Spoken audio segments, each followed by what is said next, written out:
much that goes into writing songs, and it's something that should just flow naturally and is really not something that can be forced. I find it really difficult to write a happy song when I'm sad because I feel like I don't get the feeling that I want from it. It's cheesy or it doesn't feel genuine. And I feel like I've wasted an idea that I could have saved and used later when I was happy, when I wanted something to write about and I had no other ideas. Even if you're tired of writing sad songs, there is a reason you're still writing sad songs. For me, I'm sad all the time. Just kidding. I'm not sad all the time. I wrote sad songs for the beginning of my songwriting.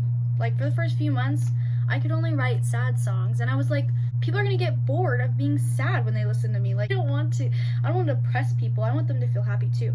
But you get to that point. It's a process. It's not, you're not gonna be stuck writing sad songs forever. It's just that sad songs are the easiest to write because we've all felt that feeling of missing somebody or missing out on things or feeling lonely. We all know what that feels like. We all know what happiness feels like too, but bad things are easier to remember. And when you're feeling the bad, it's definitely that much harder to remember the good things.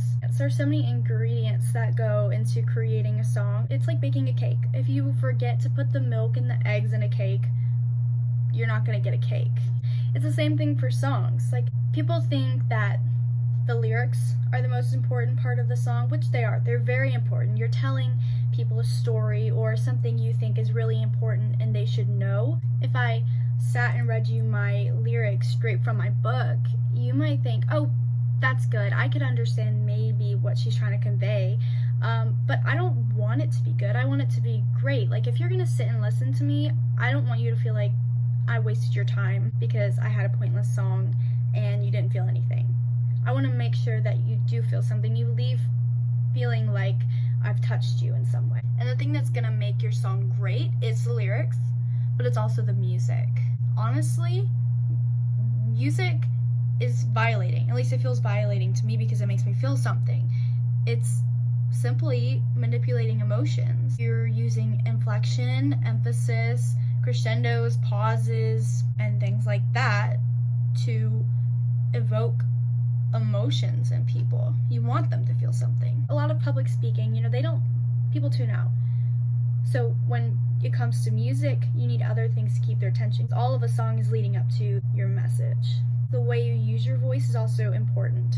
It's really important to me, especially because, I play the guitar. I play basic chords and that's all I got. So I need my voice to compensate, which is really what I wanted to talk about today. When I talk about voice, people tend to think of like riffs and things like that, which are good and they're impressive. But you have to be careful about those because you can very quickly overdo riffs. In using your voice, there are things that you do, that you can do, that are going to change your song.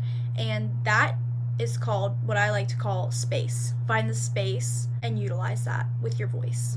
What I mean by space is those tiny things that are almost unconscious to you that you do with your voice, and your audience is almost always not going to be able to verbalize it. But it's that thing that makes your song, takes it from being good to being great, and it changes everything. When you give yourself a bar of music and you put lyrics in it, you need to figure out what you want to do to those lyrics with your voice. How are you going to make it meaningful?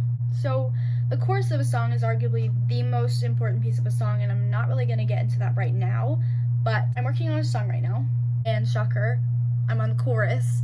I could sing the first line of the chorus just like a straight thing with no like raising of my voice or doing any runs or riffs or changing the way I say words, and I could just do it kind of like this, but you can see that there's no space there. You're not really feeling anything. I'll sing the line of the song for you so you can have a little bit of context for what I'm talking about. I'm not afraid to fall anymore. I mean, here's what I did. This is what I did. This is my first idea. It was implied that at some point I was afraid, and now I'm not afraid, so we're up here. And then here's the space.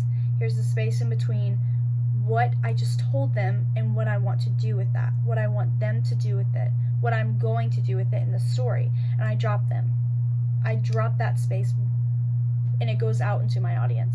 They're feeling what I'm feeling now because I took that space that was mine and I used my voice to give it to them. It's the same chord, but there's a little change in how big I've allowed my voice to go and the way I move my mouth. Listen to it right from to fall. When I go from to fall, there's that switch. Listen again. I'm not afraid to fall anymore. Another thing about the space is if you emphasize the wrong thing, they're going to be confused. Like if I do this. I'm not afraid to fall anymore.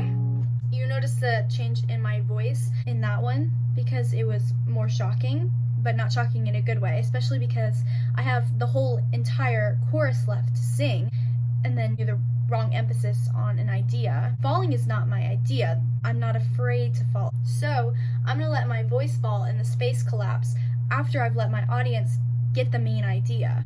And like I said before, utilizing that space is different every time. It's not gonna be like just changing your voice. It might be a literal pause or a music break. Overall, songwriting is a very simple thing.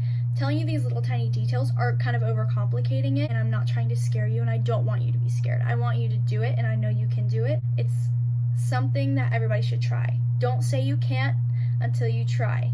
I couldn't do it for years. I can now. I promise you, anybody can do it.